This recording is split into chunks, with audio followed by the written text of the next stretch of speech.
Hi everyone. So in this tutorial, I wanted to talk about connectors.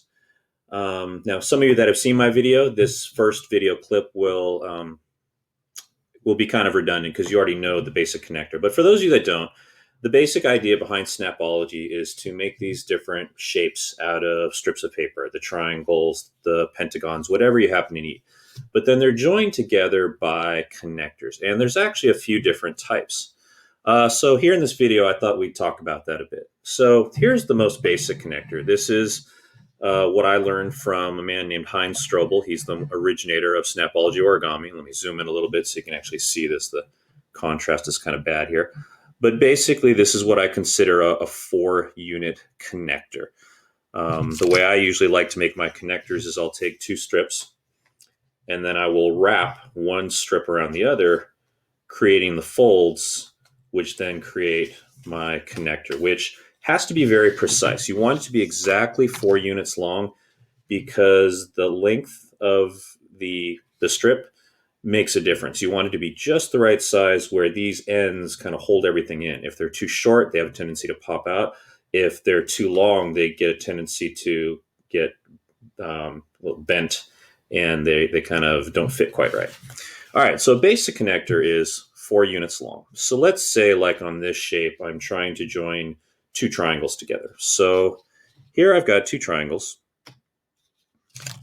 that I've put together. And so a basic connector, the way I like to think of it, it's the exact same thing a staple does in a stapler, except ours, instead of U-shaped, is V-shaped.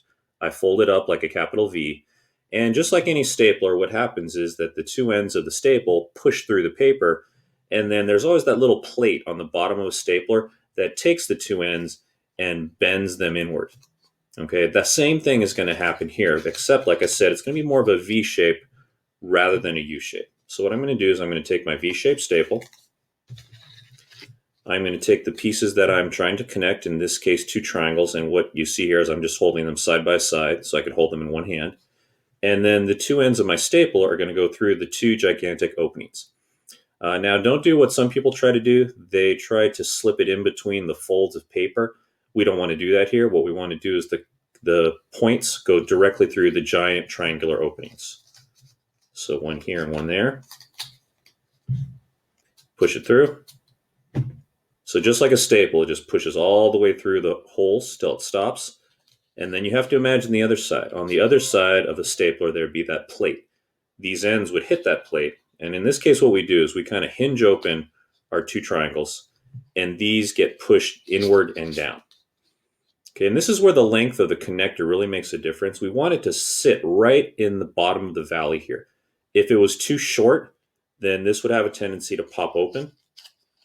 And if they're too long, they kind of get crunched together and they kind of squish down.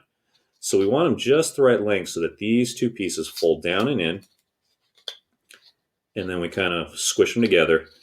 And then they'll hold just right because there's no glue or tape involved here. We need these connectors to stay in place without popping open like this. If I pop this too far open, notice how the tabs pop out. So they need to be just the right length. So it's crucial that your connectors are cut to the exact length you need. Now, what I like about this connector is that it's flexible. Notice how I can have it completely closed up like this. Let me zoom out here a little bit. Or it can be slightly open or even farther open. There is a limit to how far I can extend it out, which we'll talk about in a later video. But at least here we've got some variety. We can go anywhere from a more narrow opening to a slightly larger opening. And what that does for us is that based on whatever shape I'm making, it adapts itself. So for example, here I've got an icosahedron. And you'll notice the spacing in between each triangle is a pretty large opening. I'd say maybe 30-degree opening there. Okay, but because it stays in place, these tabs don't pop out like this.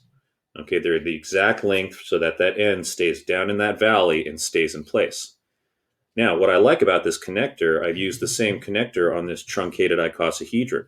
You'll notice the gap between the triangles, it's much smaller. It's a much more narrow gap than what I've got here, but it doesn't matter because the connector is flexible enough that it adapts to your needs.